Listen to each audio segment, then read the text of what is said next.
What do they say? Better late than never? Yep. Yeah. Good morning and welcome to the In-Wheel Time Car Talk Show. Just ahead, Mike Quincy and Consumer Reports Top 10 Picks. Can't wait to talk to Mike about that. I got to drive the 2023 Cadillac Escalade, or as I like to call it, the Escalade V series. Be still my heart. I'll give you my impression of it. We'll also have the cruise-in calendar. Later, Conrad has This Week in Auto History, and I'll have the stories making automotive news headlines this week. Just ahead on this edition of the In-Wheel Time Car Talk Show. Hello, and along with Mike Mars, King Conrad DeLong, we need more Jeff Zekin. I'm Don Armstrong. Glad you could join us on this chilly morning in Houston, Texas. I hope it's nice where you are, wherever you are around the globe, because we now are reaching people on the other side of the earth. How can that be? The earth is flat. That's what we think of it. They're upside down. They're hanging on. There you go. Mike Quincy, good morning to you. Hi, how are you guys doing? Well, we're doing great. Thanks so much. Mike is with Consumer Reports. What's your title there, Mike? I'm an automotive specialist, and I have no idea what that means. Hey, Mike, I wanted to ask you about that. So is there like a division of Consumer Reports that does auto?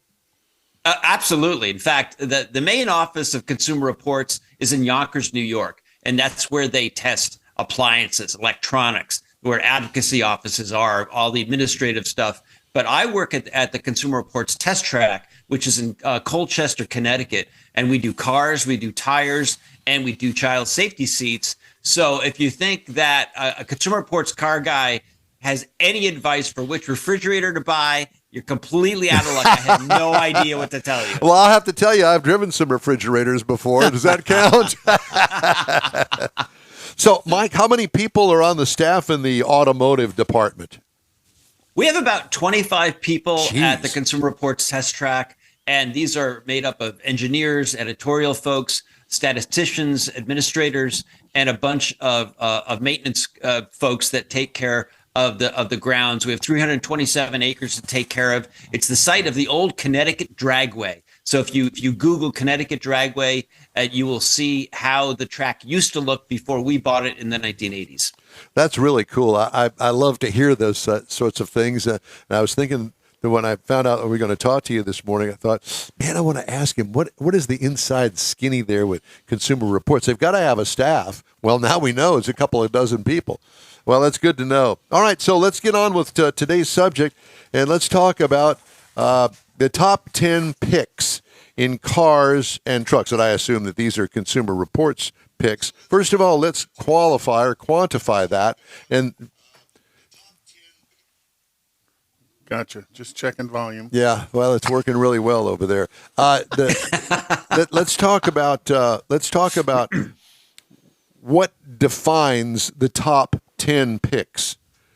Sure. To be recommended by Consumer Reports, a vehicle has to do well in our testing. It has to have at least average or better scores in our member surveys for reliability and owner satisfaction. And it can't fail any crash safety tests, and it has to have lots and lots of standard safety features as standard equipment on all the trim lines. So we're talking about forward collision warning, automatic emergency braking with pedestrian detection at highway speeds, because we don't think that you should have to spend an arm and a leg to get all the safety features. And so now with the Consumer Reports top picks, these are the best of the best, the cream of the crop, the valedictorians of the class. These are the models that top their category in certain price ranges as being the ones that tested and scored the absolute number one. So, Mike, you could buy a $25,000 car and get all those safety features on that car. Right, and that's something to keep in mind when you think about the average price of a new car, which I think is like $46,000. Yeah, Wow. It's expensive. Yeah, so there are a number of vehicles. In fact, I think there's 5 vehicles on Consumer Reports top picks list that are $35,000 or less. You know, it's starting with the Toyota Corolla Hybrid, the Toyota Corolla Cross, the Camry. These are all models that did really well in Consumer Reports testing, very fuel efficient, super reliable, and and affordable if you're in the market for a new car. So let's just get into it, shall we? Where do you want to start? You want to start with luxury? You want to start with price categories? How you define it? Well, I'm thinking, Texas. I am a member of the Texas Auto Writers because I used to live in Austin, and they gratefully let me keep my membership. So I would say let's start with a pickup truck, and in this case, it's the Ford Maverick Hybrid. This model did really well in our testing. 37 miles per gallon overall for a pickup truck. It's insane. It's absolutely incredible. And listen, it's not an F-150. It's not a Silverado. It's not a Ram 1500. But for a lot of people that live in suburban environments, like I do, and a lot of people do, a small pickup truck absolutely fits the bill. No, it's not going to tow an enormous Airstream trailer or a horse trailer or anything like that. But it is a very civilized alternative to a huge pickup truck. Low base price, starts around $22,000. It has great handling. It's comfortable. It has good seats. It has easy controls. And listen, I'm glad to see more and more smaller pickup trucks in the marketplace. Well, that's interesting that you should say it's that the Maverick, because Mr. Mars has a review of the Maverick in our last hour of the show. Mm-hmm. And I happen to be driving the hybrid Maverick today. Oh, cool. I drove it over here, so I'm real interested. It's interesting that it pops up on his list. Were you hauling anything? Donkey or anything? I was hauling a couple of donkeys this morning trying to keep up with the traffic. Now, you can interpret that any way you want to, but anyway, we'll move on from that. I think I know the vernacular for donkeys. Exactly. Well, let's keep Austin weird and just keep on going. Let's talk about automobiles under 25,000. So one of the ones that really pops up, and it's very, very deserving, is the Toyota Camry Hybrid. Listen, a lot of people know the Camry. It's very popular. However, the Hybrid really is the pick of the litter here. 47 miles per gallon overall in Consumer Reports testing. It's comfortable. It has lots of convenient features. As I mentioned before, lots of standard safety features. It has got great reliability. Listen, Toyota's been working on hybrid technology since like the year 2000, I believe. They've really got it down to a science. And these are complicated cars when you're talking about having an internal combustion engine with an electric motor and battery packs, and they're swapping back and forth all the time. This is not just a straightforward technology. So you got to give hats off to Toyota for sticking with this technology, perfecting it, and the hybrids from Toyota's lineups, whether it's Toyota or Lexus, have been super, super reliable. Well, I have to tell you that I remember vividly, and I'm sure you do too, when the Prius came out, we were all blown away. No, it's not a race car. No, it's not a track car. It's none of that. It's good, reliable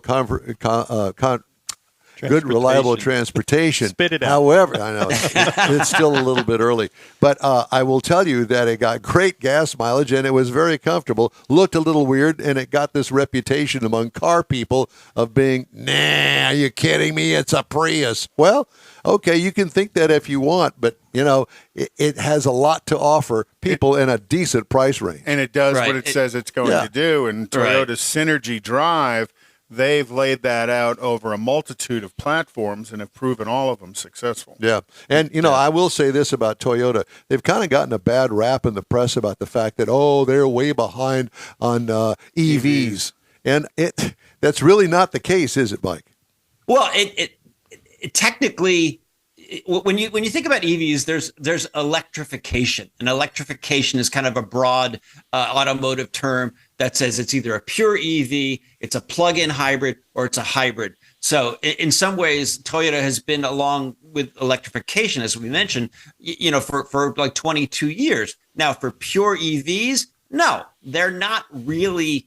I don't think they're betting the farm on pure EVs, mainly because the battery technology isn't quite there yet, despite the success that Tesla and others have had.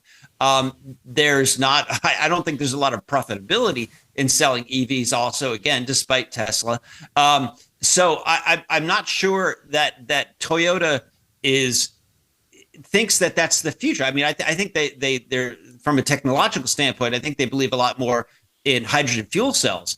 Which, is a different kettle of fish because that doesn't have an infrastructure either, like electric vehicles don't have an infrastructure.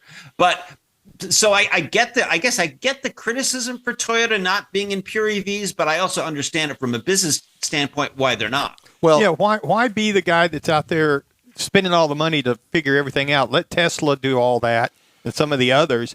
Work on the hybrids, which I prefer. I actually think are better than the EVs for a lot of reasons, and at least for now. So Mike, my feeling is, that Toyota, I think, is doing the right thing because I believe that EV is not going to sustain a car company unless it's some specialty thing like a Rivian or something like that. I think that the real success is going to become where A blend of gasoline, hybrids, and EVs. Don't you? Myself speaking for Consumer Reports, we agree with you wholeheartedly. I think that EVs are good for some people. They're not good for everyone. It really, people think I'm going to save money if I buy an EV, and the answer to that dilemma, if you want to call it, is yes and no. It depends where you live. It depends on your electricity rate, and also comparison. It depends on how much gasoline costs where you live. For example, an electric vehicle versus a gas vehicle in Massachusetts versus California. California has cheaper electric rates than Massachusetts. Massachusetts has cheaper gasoline than California. So it's not a slam dunk here. It isn't a universal truth that an EV is right for everyone. It is right for some people. And in fact, one of the top picks for the April issue of Consumer Reports is the Nissan Leaf, which is not too expensive. We're talking around $30,000. It has a range from 149 to 212 miles. If you're not doing massive road trips, if you're not living in like the Midwest where there's huge distances between everywhere you want to go, you're just living in town, you're commuting to work, it's a short commute, you're not driving that far, a Nissan Leaf makes all the sense in the world. Right. But it's not. See, I'm drawing a line between there are folks that say, well, everyone should drive an EV, and I definitely don't agree with that. Right. To that point, it's exactly how you use that vehicle is how you're going to benefit from it. Let's get back to the top 10 picks. So what else is on the list there? Well, since we're talking about EVs and everybody wants to talk about Tesla, the Tesla Model 3 is a Consumer Reports top pick. And listen, this car really deserves it. It is an absolute thrill to drive for all of the big block muscle cars and Corvettes that I've driven in my life. There is nothing that can accelerate like an electric vehicle. Granted, it's not as viscerally satisfying, but man, is it quick. It's so quick, it hurts my head. But it's not just about acceleration. This car has really good steering. It has sports car-like handling. But really what puts the Tesla 3 really over the edge for recommending it so highly, it's not only that it gets 358 miles on a charge in the top trim line, but it's the Tesla Supercharger network that makes the livability, the kind of day-to-day, whether you're running errands around town or you're actually going on a road trip. The Tesla Supercharger network is better than any other EV infrastructure going. And as we mentioned before, the EV infrastructure is pretty thin. So just because you can get into the Tesla Supercharging network is a huge advantage for this car. And that network is expanding almost daily. They just put in 12 charging stations up near my house, which I watched the construction going on. I'm like, what a weird spot to build something. And then all of a sudden, up popped the little Tesla. And on the news reports this week that Tesla is letting other folks use their technology for other brands for the charging systems. So. It's about time. They should all have the same plugs. I mean, can you imagine? You buy an electric razor and you want to go plug it in, but it depends on what state or what house you're in. The plug doesn't work. I mean, they're all universal for a reason. As I think every EV charging station and input for an electric car should be as well. Well, I'll tell you what, you use the beta model and I'll go ahead and use the VHS model and we'll see who wins that battle. So let's move on. Let's talk about something more upscale. I see that you've got a Lexus in there. Right. And actually, this is funny. This is the vehicle that I drove home just the other day. I have this for the long weekend. The NX is a very, very nice car. Think of it as a super upscale Toyota RAV4. It has incredible fit and finish. The seats are wonderful. It's quiet. The controls are pretty easy to deal with. What I like also is 38 miles per gallon in a luxury car. And it has the practicality of a fold-down rear seat and a hatchback. Ours has all-wheel drive, which is good if you're living here in the Northeast.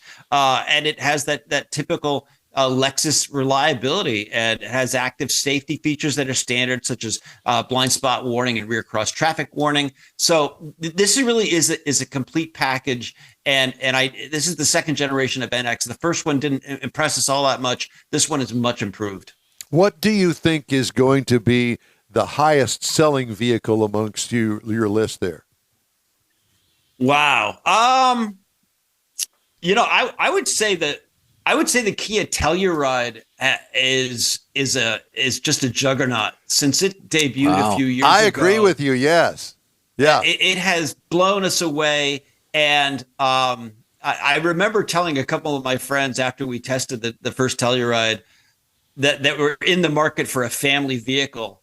And I said, jump on one. If you can get it, get it. And obviously, since the pandemic, getting a Telluride is impossible, just like for a lot of cars. But I mean, I think Kia has absolutely hit a home run with this vehicle. And everyone that I talk in anecdotally, but I mean, listen, people that I talk to that have this love this car. So I think Kia is selling absolutely everyone when they can build. See, I'm not on that train. I don't think that vehicle is appealing. I just, for some reason, because you're I just old. don't get it. Because we're old. It's just too big for me. Oh, it's I understand. It's close to Tahoe size. Right. Yeah. And it's an odd size to me. Well, I mean, you also have to keep in mind that this is a different generation. Mm-hmm. They grew up in SUVs, and that size, I think, strikes a real note with many, many people because it fits for them, young families especially. Don't you agree, Mike? Well, yeah, and the question was, what do I think is the top selling? So, because I also agree. I mean, for my family situation, my boys are like 19 and 23, so I don't need 3 rows of anything. I don't need a 3-row minivan. I don't need a 3-row SUV. I don't need that much room. But for most families, young families especially, they're always looking for a 3-row vehicle. Now, listen, I've got nothing bad to say about minivans. I think they're completely underrated. Like the Toyota Sienna minivan, they're all hybrids. They get great fuel economy. They're super reliable. They're very easy to live with. When you've had small kids, a minivan is absolutely the best, easiest vehicle around. But people don't like the image. So they say, well, I want 3 rows and I want an SUV, or they say, I need an SUV. Most people don't need an SUV. Most people will never tow anything with their SUV, but that is the family vehicle of choice. So, but I totally get it. And I don't, 3-row vehicles completely lost on me at this stage of my life. But the family may be moving half of the Little League baseball That's team true, or water polo team from location to location. That's where that 8-passenger, 9-passenger vehicle comes in important. So how are we going to wrap this up this morning, Mike? What would you like to talk about next? Well, I would say go to consumerreports.org.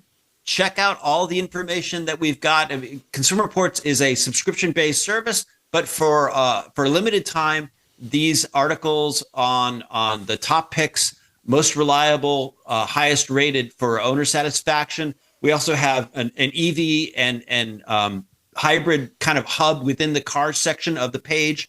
Check it out. They're going to be free for a little bit while longer. That they won't be behind the paywall. So I would say for all of your automotive needs, check out consumerreports.org. But don't look me up for a recommendation on a microwave oven. Dang. Well, I'll tell you this. All of us want to come up there and be you for at least a week. When it gets warmer. In the spring, Hey, in July. the spring. Yeah. Listen, you guys get to the Northeast. I will absolutely arrange to get a tour for you so you can see the facilities. Go for some hot laps around the track. I would be honored to give you guys a tour of the track. Mike, thanks so much. We really appreciate that, and we appreciate you taking the time on a Saturday morning to talk to us. We'll hope to talk to you again very soon. Thank you very much. Thanks, so Mike. much for having me on. You bet. Mike Thanks, Quincy sir. with Consumer Reports. I just love to talk to those guys. Very good information. Yeah, I know. They're passionate. They we know could what have they're an talking entire about. I hour know. with him and still not finish it. And the time to go to Connecticut is October when the colors are changing. Yeah. What's the temperature? Road trip. Well, we're going to go up to Granbury in the Lodestar Throwdown. Yeah, so we last year we it went- can't be much further on the map. you can't. No, just a. It was over 100 degrees Tiny in Granbury. Let's talk about today's cruise-in calendar. Mr. Conrad DeLong has the cruise-in Dun, calendar. dun. You're it. You're on. I know I'm on.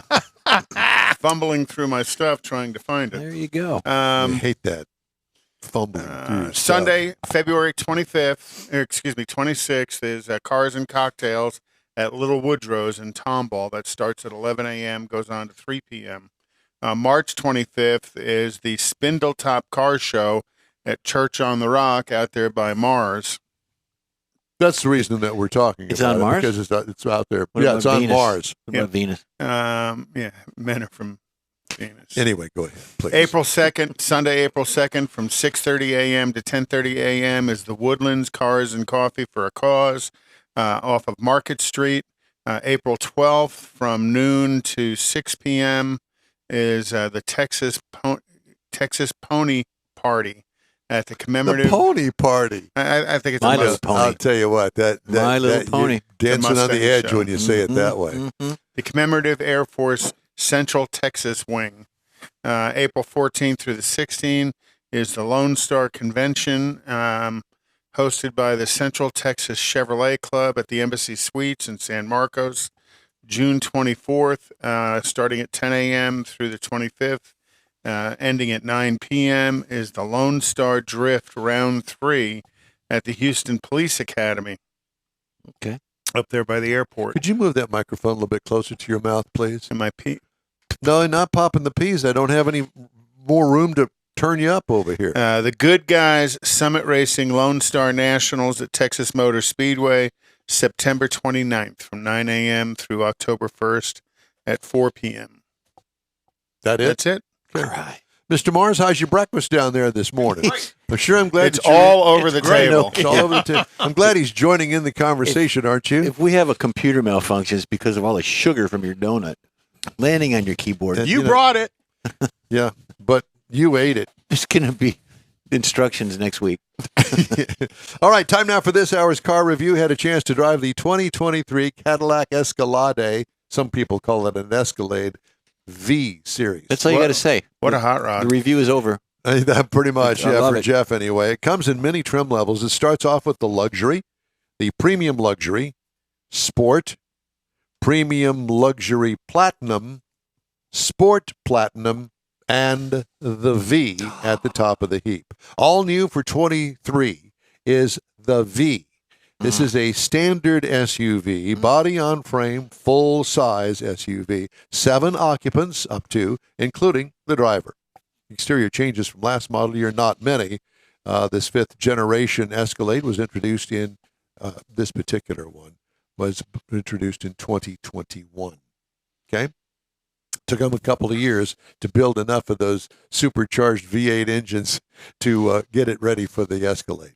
Exterior features: black grille with smoky gray wheels with the V emblem on the flanks. Look good. Squinty headlights up high on the nose, tail lights from roof to midline. Quad chrome exhaust tips, which is unique for the V. Tall vertical daytime running lights. Red brake calipers and ginormous rotors on this thing. It's not even a pie plate. This is a pizza pan. Yeah. I love ginormous. What I like, everything. This ain't your mama's caddy Escalade. What could use improvement? Add some wings and it will fly. Well, but could be, at 3 o'clock in the morning, it could annoy your neighbors because it had such a beautiful rumble to it. Well, and But especially the exhaust was loud. when you start it up, I think it's pretty much open exhaust all the way to the back, and then it quickly chomps down on it. But yes, it is loud. So there ain't no sneaking home at 2 o'clock in the morning. Well, it could be as Becky. long as you put it Just in saying. neutral and you turn the motor off. If you're and you know what I'm talking if about. you're coming home in that, you want everybody to see you in it. You don't Yeah. want to sneak around in it. Not at 3 or 4 o'clock. I in the don't morning. care. Just tub it out. It sounded so good. Interior It's already got highlights: the LS. a layered glass dash is beautiful with a unique instrument cluster. Upscale, top-notch, detailed leather appointments exclusive to the V.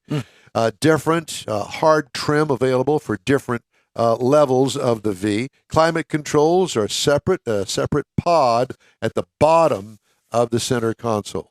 Does that make sense to you? Cargo trunk room, massive with the seats folded down. What I like, GM's infotainment system is great. What could use improvement? I got a big question mark there because I don't know. You can't throw any more at an SUV than this one.